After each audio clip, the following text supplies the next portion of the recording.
Hello friends, and as you've already seen from the title of this video, the next version of OpenToonz, version 1.5, has been released.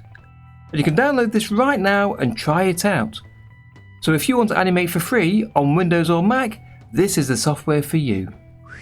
But if you're using an older version of OpenToonz and are in the middle of a project, I'd be tempted to wait until you finish your current project before updating, just in case the features have changed too much for you. So today, first I'll show you how to install or upgrade from your current version. Then I'll run through some of my favourite new features in this version. And finally, I'll point out a change that you might have to make to your tablet settings for them to work better in this version, so stay tuned for that. But if you're new here, my name's Darren and I make OpenToonz into Homer 2D tutorials, share news like this, and run a weekly live stream where I draw, animate and share tips. And if that's the kind of thing you like, take a look around the channel at my other videos, consider subscribing and hitting that bell so you don't miss my next video. And I've got some really useful ones lined up for the near future, including a total beginner's guide to OpenToonz 1.5. So if you've never used OpenToonz before, that'll be your best place to start, and I can't wait to get that one out. So before I get into the details of what this new release contains, let's install it. But first, if you've already got a copy of OpenToonz installed, you need to fully uninstall it. And that means uninstalling the program as well as deleting your OpenToonz stuff folder. But by default, that's where you store your projects. So first, take a copy of your current projects, either by copying the projects in the projects subfolder, that's these, and the sandbox project folder, and then delete the OpenToonz stuff folder, or my preferred option, just rename your OpenToonz stuff folder before you install. So I'll just add 1.4 so I know it contains my 1.4 projects. So now all my projects are safe and any settings, macros or shortcuts that I'd already set up, so I can check up on those afterwards if I want to reapply them. And then uninstall your current version by running the uninstaller from your start menu, and then download the installer for the new version from the OpenToonz website, and there's a link in the description to this page. So just go to the download section, click on OpenToonz, and then choose whether to download for Windows or the Mac. And just to point out two warnings we've got below here. The first one is telling you to completely uninstall any previous versions of OpenToonz before you install this, and we've done that. And the second one is about a known issue with Intel graphics drivers. So if you have any problems with Windows rescaling, or not showing the correct size, or popping out of where they're docked, this could be the solution for you. So for me, I'm on a Windows machine, so I'll download the Windows version. And then I'll run that. And Windows Defender always warns you about the program not being recognised. Don't worry about that, just click More Info and then Run anyway. Then accept the defaults to install, but if you want to change any of the options, just be sure you know what you're changing them to. And you might get some further warnings from your virus check-in software, and this is just because it doesn't know about the software, so just accept the warnings and continue. But if you have a problem installing, maybe turn off your virus software for 5 minutes just while you install. And that's it. Welcome to version 1.5. Let's run it. And there's so many new features and bug fixes in this release, I can't possibly go through them all, but you can take a look at the release notes, linked in the description and available from the OpenToonz help menu. That's here, linked as What's New. And there you can see exactly what's changed. And there's more features and bug fixes in here that I can't mention today, so do take a look through them. But for those of you that already use OpenToonz, or even for those just interested in the new features, here are my highlights. And I'll run through them pretty quickly, just to give you a hint at what each of the features are, so you might have to delve a little deeper, or wait till I release a full tutorial on them. So here goes. Okay, first things first, before we start, let's lock our rooms so we can't accidentally move them until we know what we're doing. And that's from the Windows menu, Workspace, lock room panes. And I advise always keeping your rooms locked until you decide you want to move any of the panels. And that means that if you click at the top of a panel, you won't accidentally undock it or change the layout of the screen. Although you can change the width of each of the panels by clicking and dragging the line at the side of each panel. So starting with the interface, it's been massively improved with a wider selection of rooms, including this first simpler looking drawing room. And this has a timeline at the bottom instead of an X sheet, so more of you will feel at home when coming from other animation software. But do take a look through the other rooms by clicking the buttons at the top of the screen to see what other controls are available. You can always change your rooms, as with previous versions of OpenToonz, and include new panels from the Windows menu. So back to the timeline, you now have the timeline toolbar visible from the start. So now you can more easily create a new drawing level by clicking one of these three buttons. But be aware, if you've used OpenToonz or Tahoma 2D before, that the order of the new level buttons has changed. So hover over them to see the tooltips to find out which is which. But you'll soon get used to them, thanks to the new icon set in this version. And these new icons extend to the whole toolbar, the command bars and menu items, which gives OpenToonz a huge makeover, and this version really looks much more professional. So let's create a vector level by clicking on the new vector button, and I'll leave the default name. And if you take a look at the palette panel over here to the right, you'll see there's now a plus button on the main palette panel, so it's easier and more obvious of how to add new styles. So click the button, choose a colour, click the button, choose a colour. The toolbar has moved to the bottom, so it's easier to access other shortcuts. And you can still show it at the top by clicking the option there, and then move it back to the bottom by re-clicking the same option. And if you create a new raster or Toonz raster level, let's do that here. That's a Toonz raster level and a standard raster level, and then create a new style. And if you go to the raster tab in the colour section here at the top, you'll see there's some new brushes shown at the top. And this is a new raster brush pack by Anderson Prado. So let's try some of them out.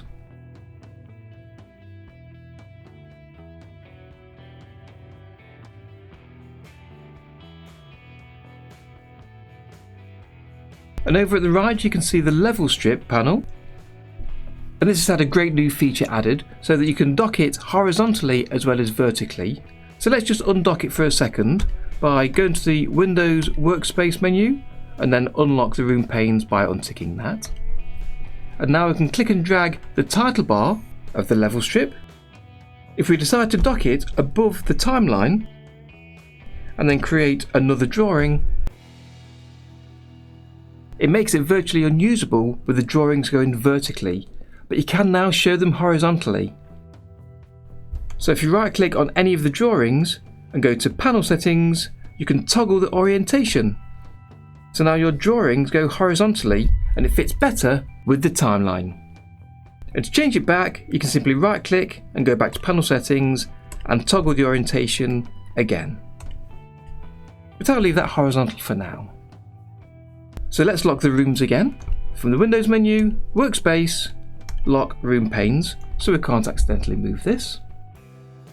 So there's some new tool features, and let's start with vector levels. So here's our vector level. Let's move it to frame 3 and select it. And there's a new segment erase option to make quickly drawing overlapping lines and then erasing the overlap much easier. So if I draw a noughts and crosses grid, and then change to the erase tool, and then change the erase type to be segment erase, and now I can draw a line to cut off the overlap, like that. But if I undo it, you can do more than one line at once, so I can draw over all of these extended lines and they'll disappear. Next, there's a couple of new features for the control point editor tool. So if I use the brush tool and draw another line, like this, and then change the control point editor here on the toolbar. And then if I select this line, rather than moving one point at a time, you can choose to select multiple points. And the default is to use the rectangular option, so I can click and drag to draw a rectangle over multiple points, and then if I click and drag, all of them move. But now you've also got a freehand option, so I can draw a freehand shape around the points I want to move, and then just move those. There's also this new snap option on the toolbar, so if we tick that and then increase the snap sensitivity to high, if I now drag one of the points near another line, you'll notice it snaps to that line. And this is great for aligning points together, but the points aren't joined, so you might still want to use the tape tool over here if you really want to join them together. And for all drawing level types, there's a new multi-arc shape in the geometric tool options. So if you select the geometric tool here on the toolbar, in the shape options you'll find multi-arc. And this is great for drawing curved lines that are joined to the previous line. And in this new version of OpenToonz, there's some new effects features. First, let me show you there's a new way to find your effects. So if we go to the schematic room, here at the top right of the screen, and the schematic is at the bottom left here, and you can change between the stage schematic and the FX schematic by clicking the button at the bottom right of the panel. And once you're on the FX schematic, if you click the FX button on the bottom toolbar, you'll get this pop-up. You can search through these folders to find your effects as before. And there's so many and they can be difficult to find, but now at the top here, you'll see there's a new filter box. So click in here and just type your effect name. Say, glow. It's now showing just this one. So you can just double click to add it, or you can select it and use the insert, add and replace buttons. So if you have trouble remembering which section your effect is in, this will really help. And there's 4 new effects in this version, and you can find details of them in the release notes and in the description below. So the first one is the bloom effect. So again, let's just type bloom, and here it is. But let me show you an example from the GitHub pages that are linked below.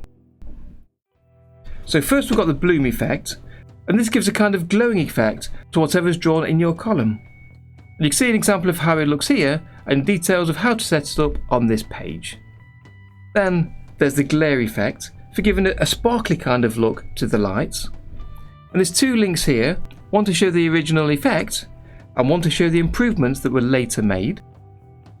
Then there's the fractal noise effect, and this is useful for applying a texture to your drawings or applying a random animation, which can be useful for creating a water effect or perhaps an effect of germs under the microscope. And finally, we've got this flock effect, which is a particles preset for simulating the effect of a flock of animals. And finally, there's a new expression function, periodic random. And there's details on this page to show how to set it up, but basically it's really useful for creating a random shake on a drawing column or on the camera column, which can be useful for simulating an earthquake or a heavy vehicle passing by. And finally, there are some changes that affect the way your tablet works with OpenToonz.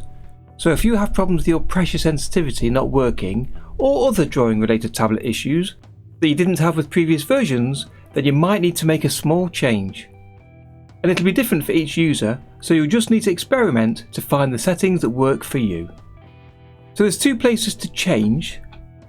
Firstly, in OpenToonz, if you go to File, Preferences, and then go to the Touch Tablet Settings section, and then tick or untick the Enable Windows Ink support, and then restart OpenToonz to see if that helps.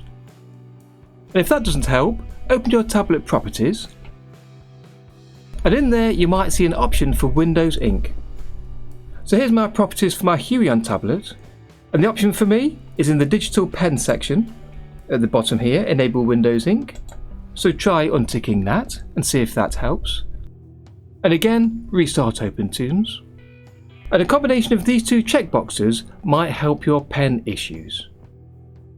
And with this new release of OpenToonz just out, there could be other problems that will get quick fixes. And then hopefully the download might be updated with those. So it's worth checking back to see if there's a newer release with the fix in for you. And I know there's already been a fix added for a brush smoothing issue, and hopefully this will be added to the main release soon. But if not, then it'll be added to the nightly release, which I'm hoping will get a link on the download page too. But if not, there's a link down below in the description and over on my Discord server. But once the main release is stable, there's likely to not be a full release for another year. But these nightly releases, which are, not surprisingly, released nightly, will contain any bug fixes and new features, so they are worth checking out, to get the new features and bug fixes early. And all you need to do is find the release that you want, and the latest will be at the top. Click on the Assets expander, and then download the package file for Mac or the Setup exe for Windows. And as I showed at the start of this video, uninstall your current version and then install this version, and then you'll have the latest and greatest version of OpenToonz. So here we are, a year after the last release, with a new version of this free animation software, with lots of new features, some of which I've not had time to mention today, and lots of bugs fixed, including a huge fix for a keyframing bug that's been plaguing users for months. And this was where copying and pasting animation keyframes caused your scene to not load after closing it. So if you've had that issue, you should definitely upgrade. And anyone who's not in the middle of a project should upgrade as soon as you can. So take a look at the release notes, see what's available in this version, and if you can, upgrade now. This is the most user-friendly, bug-free and stable version of the program that there's been. And I'll be back soon with more news, weekly live streams and tutorials, including tutorials in the coming weeks about some of these new features, and a new Getting Started guide in a week or so for those of you new to OpenToonz. So I hope you'll join me for those. But what's your favourite new feature in this release? For me, it has to be a cross between the multitude of bug fixes and the new look user interface. Let me know yours in the comments section below. And I'll see you soon for more news and tutorials. And that's a Darren Tea. Have you always wanted to animate but didn't know how to start, and software seemed expensive and difficult to use? Well, with OpenToonz, it's free, powerful, and once you know how, it's easy to use. And it's my mission to get you animating with it today. Hi, my name's Darren, and I've been teaching OpenToonz for the past 3 years, showing thousands of students just like you how easy it is to animate with. I'm cutting through the jargon to show that anyone can animate with it. And by the end of the course, you'll be able to animate traditionally using OpenToonz. And the course is designed for students brand new to OpenToonz, as well as those new to animation. So take a look at the free lessons I've offered below, and then why not sign up and join me animating traditionally with OpenToonz.